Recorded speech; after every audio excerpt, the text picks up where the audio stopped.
हालांकि फेयरवेल का ओकेजन है, थोड़ा फील भी होना चाहिए, लेकिन ऐसा होता है कि कुछ लोग एक जगह से जाते हैं, इसका मतलब ये नहीं होता है कि वो ज़िंदगी से दूर जा रहे हैं या हमारे दिमाग से दूर जा रहे हैं।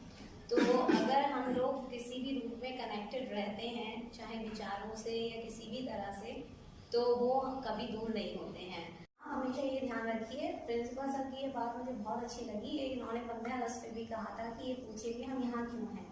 उसी तरह से क्यों, कब, कैसे, किस लिए, अगर ये क्वेश्चन आपने अपने आप से कर लिए तो आप अगर गलत ट्रैक पे भी जा रहे होंगे तो आप अपना ट्रैक तुरंत सुधार सकते हैं, बशर्ते कि आप सुधारना चाहें। बहुत अच्छा होगा, बजाय उसके कि आप किसी दूसरे से कंपेयर कर रहे हो।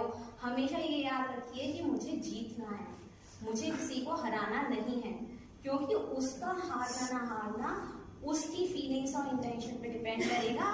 आप उसे नहीं हरा सकते। कोई भी व्यक्ति तभी हारेगा जब वो अपने आप हारेगा। कोई भी दुनिया में किसी को हरा ही नहीं सकता है। शब्दों के लिए हमें आपसे ध्यान रखिएगा कि कहते हैं लोग कि शब्दों की बहुत इंपॉर्टेंस होती है। शब्द चोट भी बहुत पहुंचाते हैं, शब्द मरहम भी बहुत करते हैं, लेकिन शब्दों के पीछे भी इंटेंशन मैटर करता है। तुम लोगों को ध्यान है कि कई बार तुम गड़बड़ करती थी तो मैं तुमसे यही कहती थी, मधुरमा मेरा मन कर रहा है मैं तुम्हें पकड़ के तुम्हारी पिटाई लगाऊं। ये मेरा एक इंटेंशन है, और एक ये बात मैं किसी दूसरे से भी कह सकती हूँ। लेकिन यहाँ मधुरिमा को अगर ये क्लियर है कि मैडम मुझे प्यार में डांट रही है, मुझे सही करना चाह रही हैं, तो वो इसका बुरा नहीं मानूंगी। लेकिन वाकई अगर मैं किसी से गुस्से में कह रही हूँ मुझे मन कर रहा है लगाऊं अभी दो, तो उसे क्लियर हो जाएगा कि यहाँ प्यार नहीं है, यहाँ पे सिर्फ गुस्सा है। तो वो शायद व्यक्ति बहुत बुरा मान जाएगा और वो उस चीज को बर्दाश्त नहीं कर पाएगा। तो एक हमेशा ध्यान रखिए, शब्दों का कोई भी महत्व नहीं है। सपोज कीजिए कि एकेडमी का कोई गार्जियन है, रात को 10 बजे वो फोन कर रहा है और कह रहा है मैम इस समय बात करना सेफ है, तो इन शब्दों में कहीं कुछ गड़बड़ है? कहीं कुछ भी गड़बड़ नहीं है, लेकिन इंटेंशन कोई भी समझ सकता है कि वो ये वर्ड्स क्यों बोल रहा है। तो ये ध्यान रखिए कि आपने किया कुछ नहीं, आप गए, आपने किसी के पास कुछ रख दिया, लेकिन वो रखने के बाद आपने उसे कैसे देखा, ये आपकी इंटेंशन को क्लियर कर देता है। और इसी से ये पता चलता है कि आपकी कैरेक्टर की इंटीग्रिटी क्या है। वही आपसे भी कहना है कि हमेशा इरादे नेक रखिएगा। जब कभी समझ में ना आए कि क्या करना है, तो जो सर ने क्वेश्चंस कहा वो अपने आप से पूछ लो और उसके बाद एक सिक्का हवा में उछाल लो। इसलिए नहीं कि सिक्के में जो आएगा तो मुझे पता चल जाएगा। हेड में आपने एक ऑप्शन रखा, टेल में आपने दूसरा ऑप्शन रखा, तो जब सिक्का हवा में होगा तो आपको पता चल जाएगा कि आप क्या चाह रहे हो, क्योंकि आप उसी चीज के लिए विश कर रहे होगे कि ये ही आए भगवान। और आपको तभी दिल ये भी बता देगा कि विश तो ये कर रहे हो लेकिन सही ये है। तो सिक्का इसलिए नहीं उछालना है कि जो आएगा वो करेंगे, सिक्का इसलिए उछालना है कि हमें अपनी दिल की आवाज का पता चल जाता है कि हम वाकई क्या करना चाहते हैं, और तभी ये भी पता चल जाता है वाकई ये बात सही है या नहीं है।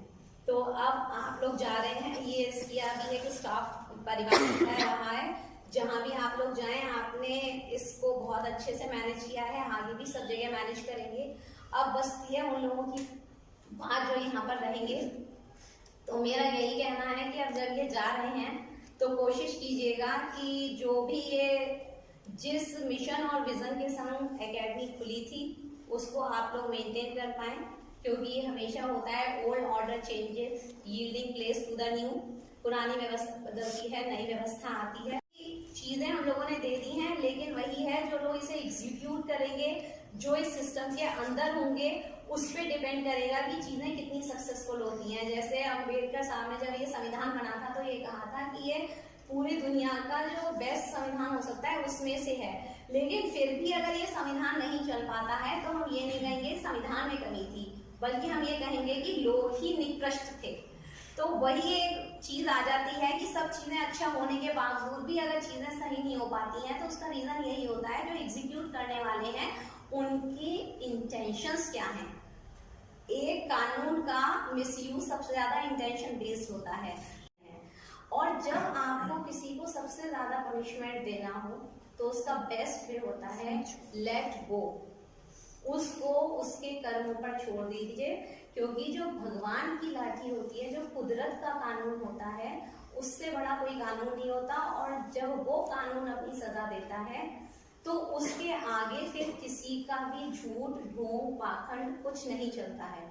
लेकिन ये ध्यान रखिए कि जो आप हैं, आपको तो पता है ना आप क्या कर रहे हो, और आपसे ही डायरेक्ट कनेक्शन ऊपर वाले का है, चाहे आप हिंदू हो या मुस्लिम हो या सिख हो या ईसाई हो। अगर अल्लाह सब कुछ देखता है तो भगवान भी सब कुछ देख रहा है और गॉड भी सब कुछ देख रहा है। और आप नास्तिक हो तो कोई ना कोई पावर है जो इस दुनिया को चला रही है, वो उस चीज को देख रही है, उसका रिटर्न भी आपको मिलना ही है। तो कभी भी आप जो कदम उठाएं वो ये सोच के उठाइएगा कि ये मैं कर रहा हूँ, इसके लिए मैं ही रिस्पॉन्सिबल हूँगा। आप ये सोचें आपकी जिंदगी की किसी भी अवस्था के लिए अगर कोई दूसरा रिस्पॉन्सिबल है तो आप दोषारोपण ही कर रहे हैं, वो चाहे आप भगवान पे करें या किसी भी दूसरे व्यक्ति पर करें, लेकिन उसके लिए सिर्फ आप ही आप जिम्मेदार होंगे। कुछ लोग जाते हैं तो आंसू दे के जाते हैं, जैसे मैम जा रही हैं, सर जा रहे हैं, यादें दे के जाते हैं, दुनिया उनको मिस करती है और चाहते हैं कि जो आने वाले हैं वो इनके जैसे बने, एक आइडियल बना के जाते हैं। और कुछ लोग जाते हैं तो लोग सोचते हैं अच्छा हुआ चलो गया, दोबारा देखने को शक्ल नहीं मिलेगी। तो ऐसे ही एक दिन सब लोग दुनिया से भी जाएंगे। अब ये आप लोगों के ऊपर डिपेंड करेगा कि आप अपने आप को किस रूप में याद रखवाना चाहते हैं, कि लोग आपको डिफॉल्टर समझें, लोग आपको डिसलॉयल समझें, या लोग समझें कि और कुछ नहीं तो एक अच्छा इंसान था। That's it. Thank you.